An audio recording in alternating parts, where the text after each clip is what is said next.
একবার লুনা এবং লিও নামে দুটি বিড়াল ছিল। তারা জন্মের দিন থেকে অবিচ্ছেদ্য ছিল। তারা তাদের সদয় মালিকের সাথে একটি আরামদায়ক বাড়িতে থাকতেন, যিনি সর্বদা তাদের যত্ন নিতেন। লুনা দুজনের মধ্যে বড়, নরম ধূসর পশমযুক্ত একটি ভদ্র, জ্ঞানী বিড়াল ছিল।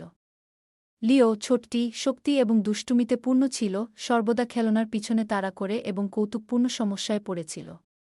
প্রতিদিন লুনা জানালার পাশে বসে পৃথিবী দেখত, আর লিও তার লেজের পিছনে ধাক্কা মেরে হাসছিল।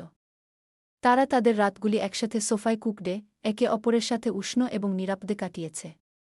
তাদের প্রয়োজনীয় সবকিছু ছিল, ভালোবাসা, সান্ত্বনা এবং একে অপরকে, কিন্তু এক শীতে লুনা অসুস্থ হয়ে পড়ে। প্রথমে এটি কেবল সামান্য কাশি ছিল, কিন্তু শীঘ্রই এটি আরও খারাপ কিছুতে পরিণত হয়েছিল। লিও লক্ষ্য করেছিল যে লুনা আর তার পিছনে তাড়া করেনি, পাখি দেখার জন্য আর জানালার সিলে উঠেনি। তাকে খুব ক্লান্ত লাগছিল, এবং লিও তার পাশে বসবে, মৃদু কণ্ঠস্বর করবে, আশা করবে সে আরও ভালো বোধ করবে। তিনি তাকে আলতো করে ধাক্কা দিতেন, কিন্তু লুনা কেবল ঘুমিয়েছিল, তার শ্বাস ধীর এবং অগভীর। একদিন সকালে তাদের মালিক লুনাকে পশুচিকিৎসকের কাছে নিয়ে গেলেন, এবং লিও বাড়িতে অপেক্ষা করছিল, তার মন দুশ্চিন্তায় ভারাক্রান্ত। যখন তাদের মালিক একা ফিরে আসে, অশ্রুভরা চোখে, লিও জানে লুনা চলে গেল। লিও কয়েকদিন ধরে বাড়ির চারপাশে ঘুরে বেড়ায়, তার বোনকে খুঁজছিল।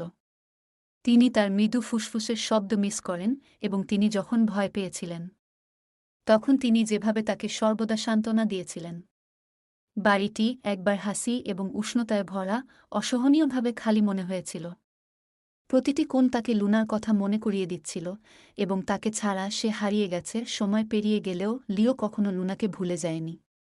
শান্ত রাতে সে এখনও জানালার পাশে বসে থাকত, অন্ধকারের দিকে তাকিয়ে থাকত, যে বোনকে সে খুব ভালোবাসত তার এক ঝলক দেখার আশায়।